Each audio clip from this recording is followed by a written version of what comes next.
திருவடியே சரணம். ஆன்மீக அன்பர்கள் அனைவருக்கும் இனிய வணக்கங்கள். நம்ம இந்த வீடியோ மூலமாக 2025ஆம் ஆண்டிற்கான செப்டம்பர் மாத ராசி பலன்களை பார்க்க இருக்கிறோம்.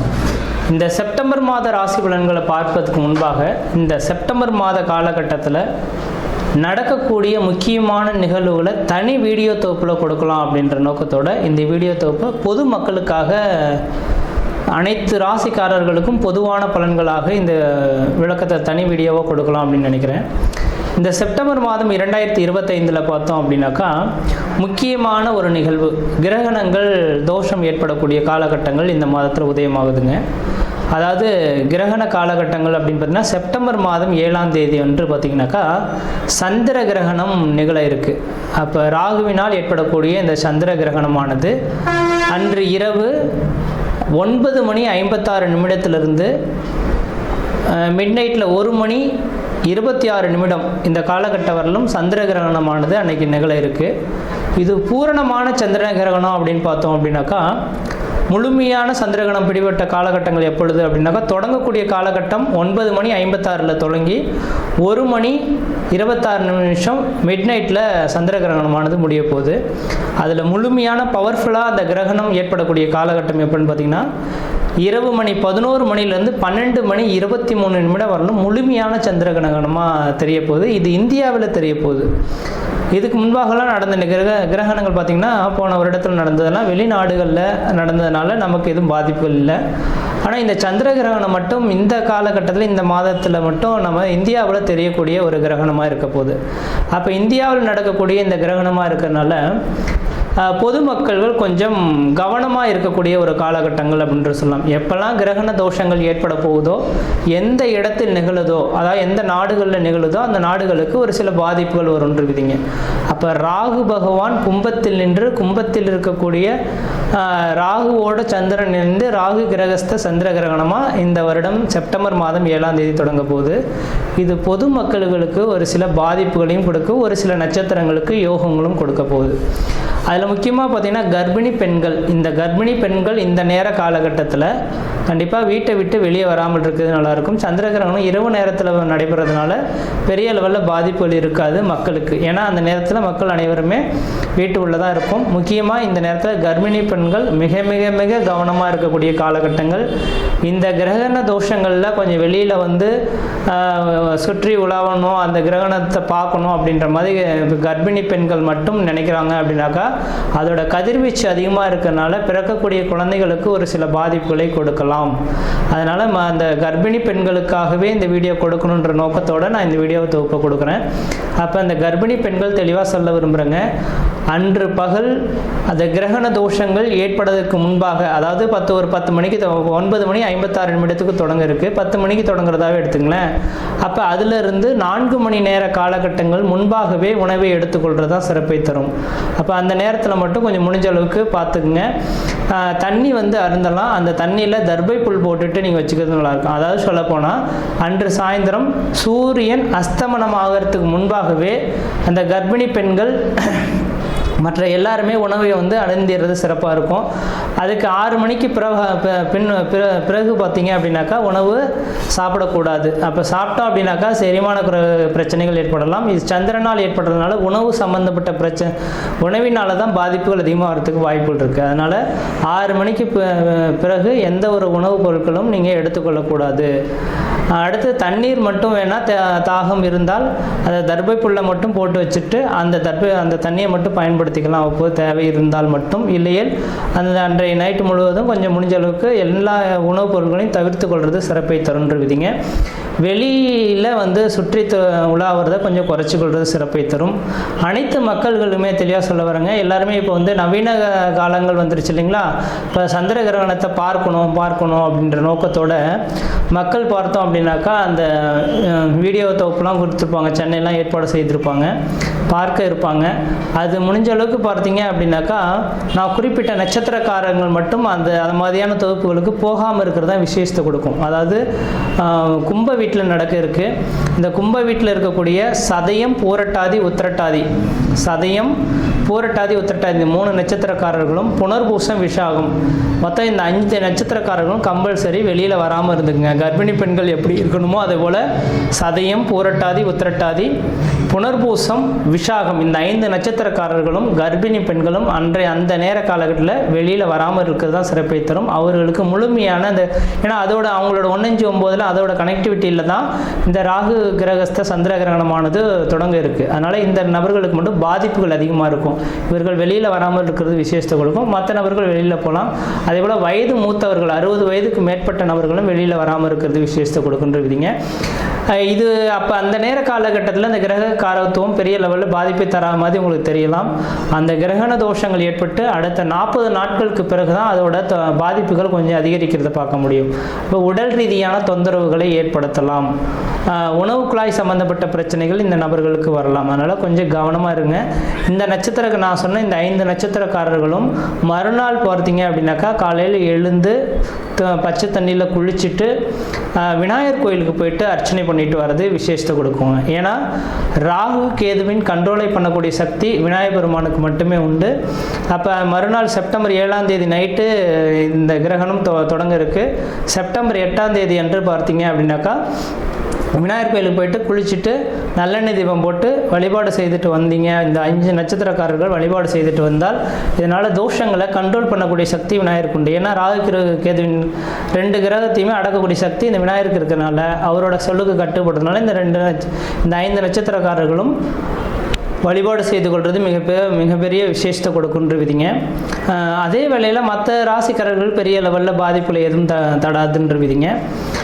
அது இந்த கிரகணம் தொடங்கிடுச்சு அப்படின்னாவே அடுத்த அந்த இப்போ ஒவ்வொரு கிரகணமும் பார்த்தீங்கன்னாக்கா லாஸ்ட் இயர்லாம் 2-3 கிரகணங்கள் தொடங்கினது. ஆனால் இந்தியாவில் தெரியலை, அதனால் நமக்கு பாதிப்பு இல்லை. அப்போ எந்த நாடுகளில் கிரகணம் ஏற்படுதோ அந்த நாடுகள் கிரகணம் தொடங்கி அடுத்த கிரகண தோஷங்கள் உண்டாகக்கூடிய காலகட்டம் வரலும் ஒரு சில பாதிப்புகளை கொடுக்கும். அப்போ ராகுவினால் இந்த நேரத்தில் தொடங்குறதுனால கடல் சீற்றங்கள், ஏன்னா சந்திரனோட அமைப்பில் இருக்கனால நீர் சம்பந்தப்பட்ட விஷயங்கள் கடல் சீற்றங்கள் ஏற்படலாம்.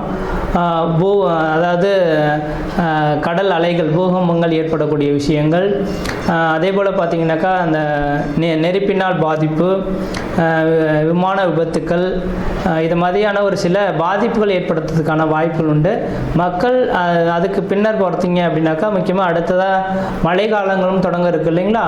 இப்போ மழை காலங்களில் பார்த்தீங்கன்னாக்கா நவீனமான ஒரு நோய் உருவாகிறதுக்கான வாய்ப்புகள் உண்டு. நோய் தொந்தரவுகள் மக்களுக்கு வரதுக்கான இந்த கிரகண தோஷத்தினால மக்களுக்கு அதிகப்படியான நோய் தொந்தரவுகள் ஏற்படலாம். நீரினால் பரவக்கூடிய நோய்கள் அதிகமாக உருவாகிறதுக்கான வாய்ப்பு உண்டு. அப்போ மழை காலங்களில் மக்கள் குடி தண்ணீர்களை சுத்தமாக வச்சுக்கணும்.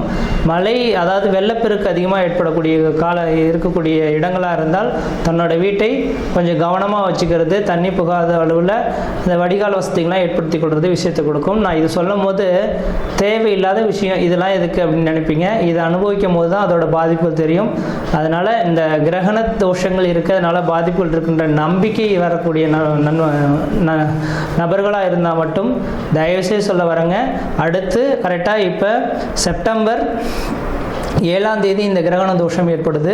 அதுலேருந்து 40 நாட்கள் அப்படின்னாவே அடுத்து கரெக்டாக மழை காலங்கள் தொடங்கக்கூடிய காலகட்டமாக இருக்கும். கண்டிப்பாக இந்த வருடத்தில் முக்கியமாக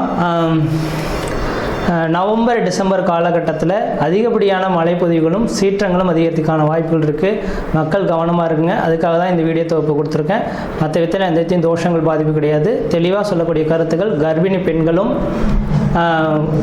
சதயம் பூரட்டாதி உத்திரட்டாதி புனர்பூசம் விசாகம் இந்த 5 நட்சத்திரக்காரர்களும் கிரகண தோஷத்தன்று கொஞ்சம் வீட்டை விட்டு வெளியே வராமல் இருங்க. இரவு பார்த்திங்கன்னா 9:56 தொடங்கி நள்ளிரவு 1:26 முடிய இருக்குது. அது முழுமையான சந்திரகிரகணம் அடையக்கூடிய காலகட்டம் 11 மணியிலிருந்து 12:23 வரலும் இருக்குது. இந்த நேர காலங்களில் வெளியில் வராமல் இருங்க. உணவுப் பொருட்கள் எந்த ஒரு உணவுப் பொருட்களும் எடுத்துக்கொள்ள வேண்டாம். மறுநாள் காலையில் குளிச்சுட்டு விநாயகர் கோயிலில் போய்ட்டு விளக்கு போட்டிருந்தாவே இந்த தோஷங்கள் ஓரளவுக்கு கட்டுக்குள் வரும்ன்ற விதிங்க. மற்ற விதத்தில் யாருக்கும் எல்லோரும் தோஷம் கிடையாது. நம்ம இந்த வீடியோ மூலமாக 2025ஆம் ஆண்டிற்கான செப்டம்பர் மாத ராசி பலன்களை பார்க்க இருக்கிறோம். குறிப்பாக இந்த வீடியோவானது பார்த்தோம் அப்படின்னாக்கா தனுசு ராசி அன்பர்களுக்கான வீடியோ. இந்த தனுசு ராசி அன்பர்களுக்கு இந்த செப்டம்பர் மாத கிரகநிலை ஆரம்பிது உங்களுடைய ராசிநாதன் தனக்கு 7ஆம் இடத்துலேருந்து உங்கள் ராசியை பார்க்கறது மிகப்பெரிய ஒரு அதிர்ஷ்டத்துக்கான அமைப்பு அப்படின்றீங்க. இந்த அதிர்ஷ்டத்தை காத்துறதுக்காக தான் பல்லாண்டு காலம் நீங்கள் காத்துட்டு இருந்ததா அர்த்தம் அப்படின்றீங்க. உண்மையான சொல்ல போனால் இந்த தனுசு ராசி அன்பர்களின் வாழ்க்கை நிகழ்வுகளை எதிர்பார்க்கும் போது கடந்த 7 வருட காலகட்டங்கள் சொல்லனா துயரங்களை சந்தித்த நபர்களில் இந்த தனுசு ராசி அன்பர்களும் ஒருவர் என்று சொல்லலாம். ஒருவன் மட்டும் சொல்லிட முடியாது, அனுபவிச்ச உங்களுக்கு மட்டும்தான் இதோட வழியின் வேதனைகள் புரியுன்றீங்க. கடந்த ஒரு 7 வருட காலமாகவே குடும்பத்தில் மன நிம்மதி கிடையாது, மன சந்தோஷம் கிடையாது. எது செய்தாலும் தடை, தாமதங்கள், வம்பு வழக்குகள், சட்ட சிக்கல்கள், மன நிம்மதி குறைகிறது, பொருளாதார நெருக்கடிகள், கடன் சொல்லக்கூடிய அமைப்புகள், சொந்த பந்தத்தினால பிரச்சனைகள், முக்கியமாக நிரந்தரமான வேலை இல்லாமல் தடுமாறக்கூடிய அமைப்புகள். ஒரு மனிதனுக்கு நிரந்தரமான வேலை இருந்தால் தான் இந்த உலகத்தில் அந்த மனிதன் மதிக்கப்படுவான். ஒரு வேலை இல்லை, அதன் மூலிமா வருமானம் இல்லைன்னா இந்த உலகத்தில் செல்லா காசாக செயல்படுவான்ற விதிங்க. அந்த விதிகள் அனைத்துமே இந்த தனுசு ராசி என்பவர்களுக்கு கடந்த 7 வருட காலமாக நடந்து முடிஞ்சிருச்சுன்ற விதிங்க. அதனால் இனிமேலுக்கு 7 வருடம் அந்த முன்ஜென்ம கர்மாவின் பலன்களை அனுபவிச்சிட்டிங்க. ஏன்னா 7 சனி காலகட்டத்தில் தான் ஒரு மனிதன் பிறவி பயனின் பலன்களை அனுபவிக்கிறான்ற விதிங்க. முன் ஜென்மத்தில் நாம் என்ன செய்தோமோ அதுக்கான தண்டனைகள் அனுபவிக்கிறதுக்காக தான் இந்த உலகத்தில் இந்த ஜென்மமே நம்ம எடுத்திருக்கோம். அந்த இந்த ஜென்மத்தில் அந்த கர்ம தோஷங்களை அனுபவிக்கக்கூடிய காலகட்டங்கள் எப்போ நடக்கும்னா 7 சனி காலகட்டத்தில் தான் நடக்கும். அந்த 7 சனி காலகட்டத்தில் இந்த தனுசு ராசிக்காரர்கள் அனைத்தையும் அனுபவிச்சு முடிச்சுட்டீங்க. இனிமேல் உங்களோட வாழ்க்கையில் எந்த விதத்திலையும் புதுசாக ஒரு கர்மங்கள் செயல்கள் ஏற்படுறதுக்கான வாய்ப்புகள் கிடையாது. நீங்கள் இனிமேல் எது செய்தாலும் தொட்டதெல்லாம் தொடங்கக்கூடிய காலகட்டங்கள், நினைச்சதெல்லாம் சாதனை பண்ணக்கூடிய காலகட்டங்கள், குடும்பத்தில் சுப நிகழ்வுகளும் சுபகாரியங்களும், அழியா சொத்து சேர்க்கையும், வீடுமனை வாசல் வாங்குவது, கட்டுவது, குடிபெயர்வது, குலதெய்வத்துக்கு செய்ய வேண்டிய சடங்குகள் செய்கிறது, இது மாதிரியான சுப நிகழ்வுகள் செய்யக்கூடிய ஒரு காலகட்டம் தொடர ஆரம்பிச்சிருச்சுன்னு விதிங்க. அது மட்டும் போதாலும் 12 வருடத்துக்கு ஒரு முறை ஏற்படக்கூடிய இந்த குரு பகவானால் ஏற்படக்கூடிய யோகங்கள் உதயமாயிருக்குங்க. அப்போ நான் என்ன தெளிவாக தொடர்ச்சியாகவே ஒவ்வொரு வீடியோ தொகுப்புலையுமே சொல்லிட்டு வந்துட்டு இருக்கிறது என்னன்னாக்கா, தனுசு ராசி அன்பர்கள் கடந்த கால வாழ்க்கையை நினச்சி நீங்கள் இனிமேல் கஷ்டப்படாதீங்க. 12 வருடத்துக்கு ஒரு முறை வரக்கூடிய இந்த யோகம் உதயமாயிருக்கு. முக்கியமாக திருமணம் ஆகாத நபர்களுக்காக நான் சொல்ல விரும்புகிறேன்.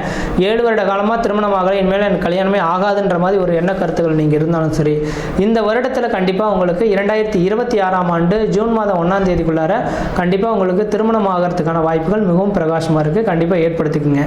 இல்லை சார், நான் இப்போ தான் 7 வருடமாக கஷ்டப்பட்டுட்டேன், கையில் பணமும் கிடையாது, ஒன்றும் கிடையாது, வீடு கட்டலை, தொழில் நிரந்தரமாக அமையலை, இப்போ தான் ஒரு தொழில் அமைஞ்சிருக்கு, இப்போதைக்கு நான் திருமணம் பண்ணால் என்னோட வாழ்க்கை போய்டுன்னு நினைக்கிறேன், அதனால் கொஞ்சம் காலம் கழிச்சு திருமணம் பண்ணிக்கலான்ற மாதிரி வயது வந்த நபர்கள் தள்ளி போட வேண்டாம்.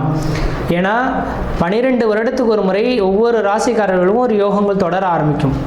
அப்போ தன் ராசிக்கு 7ஆம் இடத்தில் குருபவான் இருந்து தன் ராசியை என்னைக்கெல்லாம் பார்க்கப்படுறாரோ, குருவால் பார்க்கப்படுகிறாரோ, அந்த நேர காலகட்டத்தில் அந்த குடும்பத்தில் அந்த ராசிக்காரர்கள் ஒரு நல்லதை செய்து கொண்டார்னாக்கா அடுத்த 65 வருட காலகட்டத்துக்கு அதனால் பிரச்சனைகள் வராதுன்று விதிங்க. அப்போ 65 வருட காலகட்டன்றது கணவன் மனைவி உறவுகள் சேர்ந்து வாழ்கிறது இது இருந்தாவே போதுமானதுங்க. அப்போ திருமணமே ஆகலன்னு காத்திருக்கக்கூடிய நபர்களுக்கு கண்டிப்பாக இந்த நேரத்தில் உங்களோட சுய ஜாதத்தில் தார தோஷம், மாங்கலி தோஷம், புத்திர தோஷம், பல்வேறுபட்ட தோஷங்கள் எது வேணாலும் இருந்துட்டு போகுது. ஆனால் கண்டிப்பாக இந்த நேரத்தில் அந்த பொண்ணையும் பையனையும் பிடிச்சிருச்சா ஜாதகத்தை தூக்கி போடுங்க. நானே ஜோதிடராக இருந்து நான் சொல்ல விரும்புகிறேன். இந்த நேரத்தில் நடக்கும். ஆனால் இந்த 2026 ஜூனுக்கு பிறகு நீங்கள் கொண்டு வந்து ஜோசியம் பார்க்காம திருமணம் பண்ணிட்டேன்னா நான் பொறுப்பு கிடையாது. இதெல்லாம் அந்த காலகட்டத்திலே எழுதப்பட்ட விதிங்க. அந்த நாள் பிறந்த குழந்தைங்கள்லாம் எப்படி ஜாதகம் எழுதி வச்சுருந்தாங்களோ கிடையாது. அவங்களோட ராசி என்ன, நட்சத்திரம் என்ன குறித்து வச்சுருவாங்க. அதுக்கு 7ஆம் இடத்துல என்னைக்கு குரு வருதோ அப்போ தான் அவங்களுக்கு சுப நிகழ்வு நடக்கும். அதனால தான் அந்த காலகட்டத்தில் நடந்த திருமணங்கள் யாருக்கும் டைவர்ஸ்லாம் நடக்கலை. அப்போ இந்த நேரத்தில் எவ்வளோ தான் உழுந்து பார்த்து நல்ல பெண்ணையும் நல்ல மகனையும் சேர்த்து வச்சாலும் கூட பிரிகள் வரத்துக்கான காரணம் இதுதான். அப்போ என்ன செய்யணும், நம்மளே இதை மாதிரி சுப நாட்கள் வரக்கூடிய காலகட்டத்தை சரியாக பயன்படுத்திக்கணும். திருமணம் ஆகலையா கண்டிப்பாக இந்த காலகட்டத்தில் திருமணத்தை பண்ணிடணும். ஓகே, திருமணம் ஆயிடுச்சா, குழந்தை பேருக்காக காத்துட்ருக்கோமா? ஒரு சிலர்லாம் சொல்கிறாங்க குழந்தை பேர் இன்னும் 4 வருடம் தள்ளி போடலான்னு இருக்கோம் சார். கண்டிப்பாக கூட இந்த நேரத்தில் ஒரு கருத்தறி உதயம் ஆயிடுச்சு அப்படின்னாக்கா அந்த செல்வத்தினால, குழந்தை செல்வத்தினால உங்களோட பேர் புகழ் கௌரவம் உருவாகக்கூடிய காலகட்டம் உருவாகும். அதே போல் வீடுமனை வாசல் வாங்கணும் கட்டணும்னு நினைக்கிறீங்களா, யோசிக்கவே வேண்டாம். உங்களுக்கு கையில் பணம் சொற்ப பணமாக இருக்கா, இப்போதைக்கு ஒரு மூர்த்தத்தை போட்டு வீடு ஒரு கடக்கால் போட்டு எடுத்து வச்சுருங்க. அந்த வீடு பாருங்கள் பல்லாண்டுகள் ஒரு 65 வருஷத்துக்கு அந்த குடும்பத்தில் சுபநிகழ்வுகளாகவே நடக்கிறத பார்க்க முடியும்.